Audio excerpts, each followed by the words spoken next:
It is Friday, July 9th of the year 2021, and it is hella early in the morning because the weather today is going to be awful. This is our third heat wave of the season, so it's going to be interesting to see what August and September hold. For now, we're not totally on fire, so that's been nice. But I needed to obsess over corn a little bit. And I know I've got some friends who've been growing sweet corn. This is not sweet corn, but corn is a wind-pollinated plant. So let's see if I can find an example. They're starting to flower. So corn is a grass. It doesn't flower the way like a pepper or a tomato would. And it produces typically male flowers, and I say typically because I've got a funky example I want to show you at the top. Oh, here's some. And it'll produce female flowers where you would get your ears of corn. So you can see the male flowers are just beginning to come in, and the female flowers will be developing further down. And these guys are wind pollinated, so they don't rely on insects for pollination. Granted, insects will take advantage of the accessible pollen because it's a high protein food and good stuff. But that means with the wind pollination primary, you're going to need to plant them differently than you would for something that's predominantly insect pollinated. So you can see we've got 4 rows, and this is like the bare minimum that you would need for good pollination. So your ears are going to fill in all the way. You're going to have nice cobs.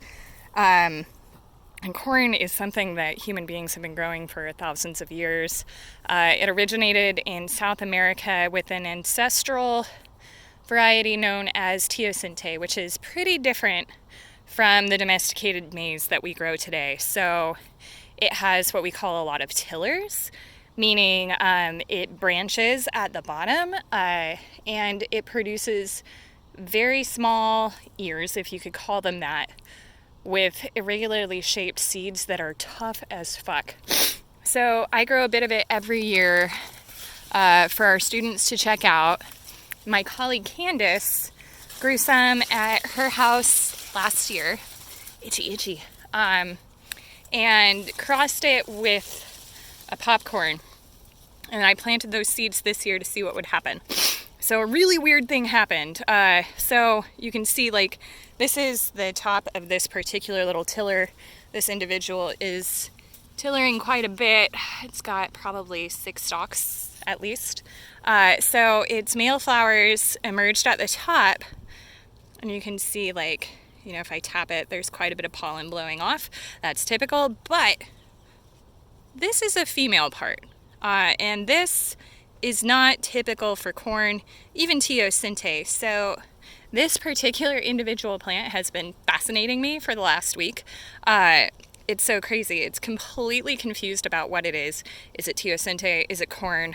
Where do male and female parts go? And I'm curious to see if this actually collected any pollen. I don't suspect it did, just because in general, directionally, like, pollen is subject to gravity like everything else. It's going to fall down, not up. So I'm not sure that we're going to get anything off of this particular part. But further down here, we do have a more typical silk, the female part. So I hope we get something really fun to show people.